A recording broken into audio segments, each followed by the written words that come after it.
والدین سے بڑی کوئی نعمت نہیں، اس لیے دل سے ان کی عزت اور احترام کریں۔ ہمارے مذہب اسلام نے ماں باپ کے حقوق پر بہت زور دیا ہے، اور ہمارے پیارے نبی صلی اللہ علیہ وسلم نے فرمایا کہ انسان کو دنیا میں مرنے سے پہلے کسی گناہ کی سزا ملے یا نہ ملے، والدین کی نافرمانی کی سزا ضرور ملتی ہے۔ اگر آپ لوگ چاہتے ہو کہ کامیابی، خوشی، صحت اور ترقی کی راہیں دنیا کے ساتھ ساتھ آخرت میں بھی آپ کے قدم چومیں، تو اپنے والدین کے ساتھ ہمیشہ حسن سلوک کا معاملہ کرو۔ جس بچے سے اس کے والدین خوش ہوتے ہیں، اس بچے سے اللہ تعالیٰ بھی خوش ہوتے ہیں، اور جس بچے سے اس کے والدین ناراض ہوتے ہیں، اس بچے سے اللہ تعالیٰ بھی ناراض ہو جاتے ہیں۔ ہمارے پیارے نبی صلی اللہ علیہ وسلم نے فرمایا کہ باپ جنت کا دروازہ ہے، یعنی ان کی فرما برداری کرو، جنت میں داخل ہو جاؤ۔ ہمارے پیارے نبی صلی اللہ علیہ وسلم نے فرمایا کہ جنت ماں کے قدموں کے نیچے ہے، یعنی اپنی ماں کی خدمت کرو اور جنت میں داخل ہو جاؤ۔ ہمیشہ وہ کام کرو جن سے آپ کے والدین کو خوشی اور اطمینان حاصل ہو۔ اگر آپ کے امی یا ابو کسی وجہ سے آپ سے ناراض ہو جائیں تو فوراً ان سے معافی مانگ لو اور ان کو راضی کر لو، کہیں ایسا نہ ہو کہ اللہ تعالیٰ آپ سے ناراض ہو جائیں اور اس گناہ کی سزا دے دیں۔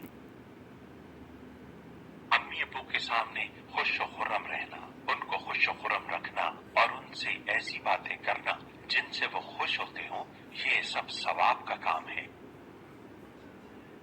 خوش نصیب ہوتے ہیں وہ بچے جو اپنے امی ابو کی خدمت خوشی سے کرتے ہیں اور ان کے وجود کو اللہ کی ایک بہت بڑی نعمت اور کامیابی کا ذریعہ سمجھتے ہیں۔ جب آپ کے والدین آپ کو کسی کام کے کرنے کا کہیں تو آپ کی پوری کوشش ہونی چاہیے کہ وہ کام ضرور پورا کریں، اگرچہ وہ کام آپ کو بالکل اچھا نہیں لگتا ہو یا مشکل لگتا ہو، کیونکہ والدین جس کام کا حکم دیتے ہیں اللہ تعالیٰ کی طرف سے اس میں ضرور خیر و بھلائی ہوتی ہے۔ ہمیشہ اپنے ماں باپ کے لیے دعا کرو کہ اللہ تعالیٰ انہیں لمبی زندگی دے، صحت اور عافیت کے ساتھ رکھے، کیونکہ ان کے ہم پر بہت احسان ہیں۔ جب ہم چھوٹے تھے، کچھ نہیں کر سکتے تھے، ہمارے والدین نے ہماری خدمت کی، ہمارے لیے اتنی تکلیفیں اٹھائیں، راتوں کی نیندیں قربان کی اور ہر حال میں ہمیں آرام پہنچایا۔ اس لیے ہمیں ان کے لیے ہر نماز کے بعد دعا کرنی چاہیے۔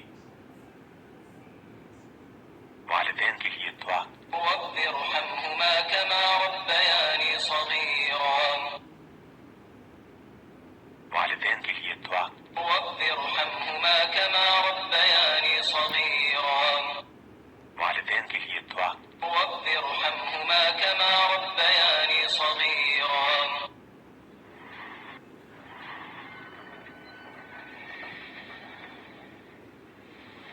آپ نے حضرت عمر سے فرمایا، عمر تیرے زمانے میں ایک شخص آئے گا، اس کا نام ہوگا اویس، اس کا قبیلہ ہوگا مراد، اس کی شاخ ہوگی کرم، اس کا رنگ ہوگا کالا، قد ہوگا درمیانہ، اور ایک سفید نشان اس کے جسم پر ہوگا۔ جب وہ آئے تو تم اس سے دعا کرانا، علی تو بھی کرانا، عمر تو بھی کرانا، اور میں قسم کھا کے کہتا ہوں کہ اویس جیسوں سے دنیا بھر جائے تو عمر و علی کے ایک بدن کے بال کے برابر نہیں، لیکن اس کے ذریعے سے ایک پیغام آگے پہنچانا تھا۔ تو حضرت عمر اور حضرت علی حیران ہو کر دیکھنے لگے کہ ہمیں کہا جا رہا ہے کہ اویس سے دعا کروائیں، وہ ہم صحابی و تابعی۔ تو آپ نے فرمایا اس نے ماں کی ایسی خدمت کی ہے، جب وہ ہاتھ اٹھاتا ہے تو اللہ ہاتھ واپس خالی موڑتا ہی نہیں۔ پیغام پہنچانا تھا کہ ماں باپ کے آگے جھکو۔ جس دیش میں آپ رہتے ہیں یہاں کام کی رفتار بہت تیز ہے، ماں باپ اگر موجود ہیں تو کم ہی خوش نصیبوں والے ہیں جن کو کچھ اولاد کی خدمت ملتی ہے، ورنہ دیواروں کے ساتھ ہی زندگی گزر رہی ہوتی ہے۔ تو عمر رضی اللہ عنہ جب خلیفہ بنے تو ہر سال حج کرتے تھے، ہر سال ان کو ڈھونڈواتے۔ اب مجھے یہ نہیں پتا درمیان کے کچھ سال ہوں گے کہ 1 سال آپ نے حج پر سارے حاجی اکٹھے کر لیے، ایسے اپنے سامنے کا کھڑے ہو جاؤ گے، سب کھڑے کر لیے، کہنے لگے بیٹھ جاؤ، سارے یمن والے کھڑے رہو، تو سارے بیٹھ گئے، یمنی کھڑے رہے، کہ سارے یمن والے بیٹھ جاؤ، قبیلہ مراد والے کھڑے رہو، تو سارے یمنی بیٹھ گئے، مراد والے کھڑے رہے۔ اس سال میں یمن گیا جماعت میں، تو اویس کرنی کے گاؤں گیا، ان کی جگہ پیدا ہوئے، جو ان کا قبیلے کے لوگوں سے ملا، اس علاقے سے گزرا، دیکھا کہ اچھا یہاں وہ ہستی پیدا ہوئی تھی، خشک پہاڑ ہیں، بالکل خشک پہاڑ۔ پھر آپ نے کہا مراد والے بیٹھ جاؤ، قرن والے کھڑے رہو، تو صرف ایک آدمی باقی بچا۔ تو آپ نے اس سے پوچھا تم قرنی ہو؟ کچیاں اویس کو جانتے ہو؟ میں جانتا ہوں، میرا سگا بھتیجا، میرے بھائی کا بیٹا، لیکن وہ تو تھوڑا پاگل سا ہے، آپ اس کا کیوں پوچھ رہے ہیں؟ تو عمر رضی اللہ تعالیٰ نے رونے لگے، کہا وہ نہیں، تو پاگل نظر آتا ہے۔ پھر آپ نے پوچھا کدھر ہے؟ آیا ہوا ہے حج میں؟ ہے کبھی ہے؟ کدھر ہے؟ کہ جو اونٹ چرانے نکلا تھا عرفات کی طرف، تو حضرت عمر نے حضرت علی کو ساتھ لیا اور دوڑ لگائی اور پہنچے عرفات کی طرف، تو دیکھا تو ایک آدمی ایک کیکر کے درخت کے نیچے نفل پڑ رہا اور اونٹ اس کے چاروں طرف چل رہے ہیں۔ تو یہ دونوں حضرات بیٹھ گئے، تو انہوں نے اویس نے محسوس کیا کچھ آ گئے لوگ، تو انہوں نے نماز مختصر کر دی، سلام پھیرا، تو عمر نے پوچھا کون ہو بھائی؟ کہا جی مزدور۔ کہ تیرا نام کیا ہے؟ کہا جی اللہ کا بندہ۔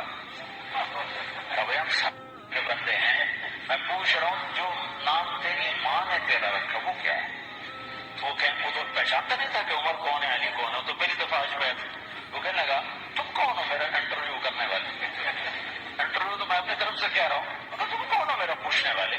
تو حضرت علی بولے یہ امیر المومنین ہیں عمر بن خطاب اور میں ہوں علی بن ابی طالب۔ پھر وہ ایسے خبر دونوں کو ساتھ لیا، میں معذرت چاہتا ہوں میں نے پہچانا نہیں۔ تو عمر رضی اللہ عنہ نے فرمایا ہاتھ اٹھا، ہاتھ اٹھا۔ برمنگھم والوں کو پیغام پہنچے کہ ماں کی خدمت کیسے کی جاتی، کہ عمر جیسا ہاتھ اٹھوا رہا ہے، علی جیسا